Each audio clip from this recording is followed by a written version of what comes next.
This is Pronoun Agreement Lesson 1. After today's lesson, you will be able to identify pronouns and antecedents in sentences, determine whether an antecedent is singular or plural, and determine which pronoun to use with any given antecedent. A pronoun must agree with its antecedent, or the word to which it refers. It must agree in number and in gender. Pronouns are simply words that replace nouns. So instead of saying Ms. Grillo, you could say she. So some singular pronouns are he, she, it, him, her, it, his, her, hers, its, himself, herself, itself. Plural pronouns are they, them, their, theirs, and themselves. Let's make sure that we can identify a pronoun and its antecedent in a sentence. Example 1. Otis loves to bounce like a madman in his jumperoo. In this sentence, Otis is the antecedent and his is the pronoun. The jumperoo belongs to Otis. Example 2. Although she is very smart for her age, Scout can sometimes be immature. This sentence is a little bit different because this time the pronoun she came first. Scout is the antecedent. The antecedent does not always need to come first in the sentence. The antecedent is simply the word to which the pronoun refers.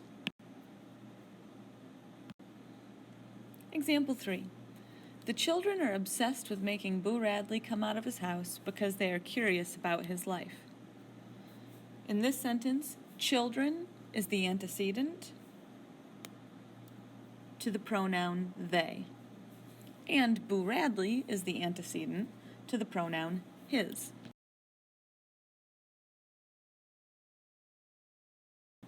One sentence can have multiple pronouns with multiple antecedents. Now it's time to practice. In a moment, you are going to open up Pronoun Agreement Lesson 1 in Notability, and you're going to split your screen so that you can follow along in the Notability document and still watch the video, because I'd like to do numbers 1 and 2 together. After we do numbers 1 and 2, you're going to pause this video and do numbers 3 through 8 all by yourself, and then you can start up the video and check your answers while you have the document open. Again, this requires you to split your screen. Let's do numbers 1 and 2 together now. We're going to underline the antecedent and write the correct pronoun in the blank. Number 1. The children brought blank backpacks to school. Because the plural children is the antecedent, we need a plural pronoun. And we also need it to be possessive because the backpacks belong to the children. So the plural possessive pronoun that we're looking for is their. The children brought their backpacks to school. Number 2 is a little bit tricky.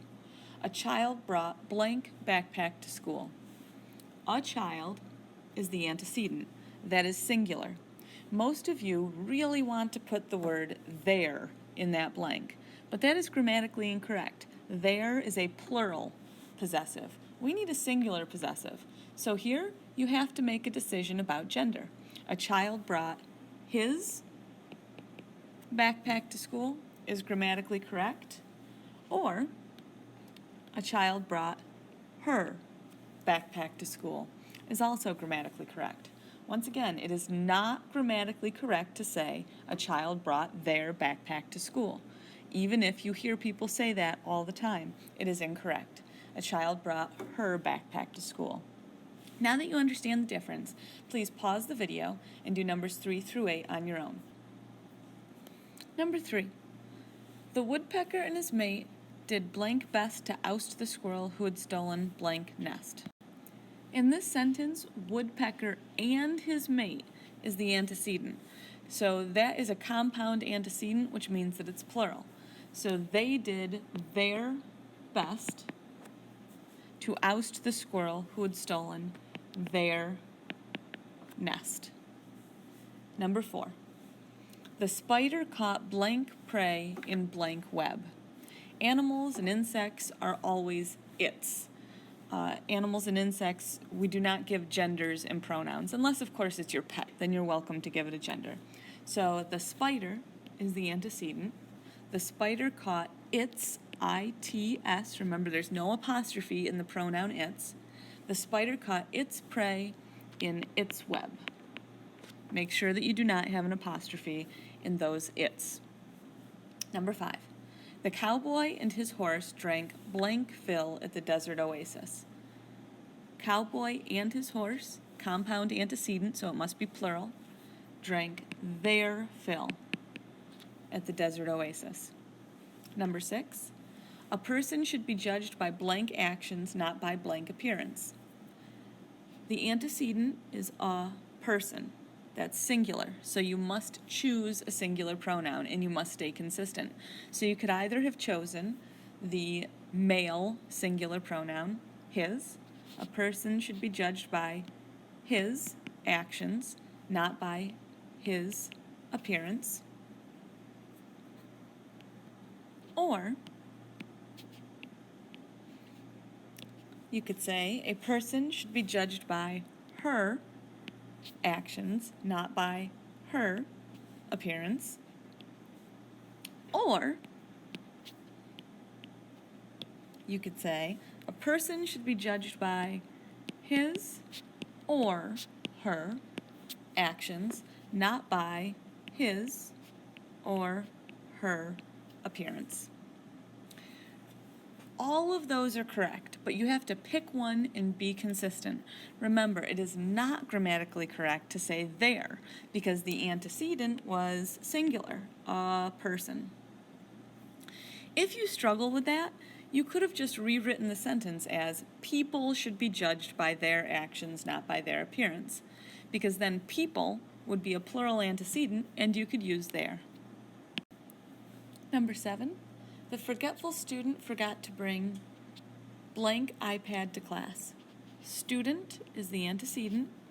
That is singular. The forgetful student forgot to bring his iPad to class. Pick a gender with this one. His or her would work, but their does not work. Number 8. Both of the movies are good, but blank is or are certainly not Oscar-worthy. So both movies, antecedent and it's plural, so the pronoun must be they. And here we have to choose which verb works in the sentence. The plural verb is are. Both of the movies are good, but they are certainly not Oscar-worthy. We must choose the plural verb are because we have the plural pronoun and the plural antecedent.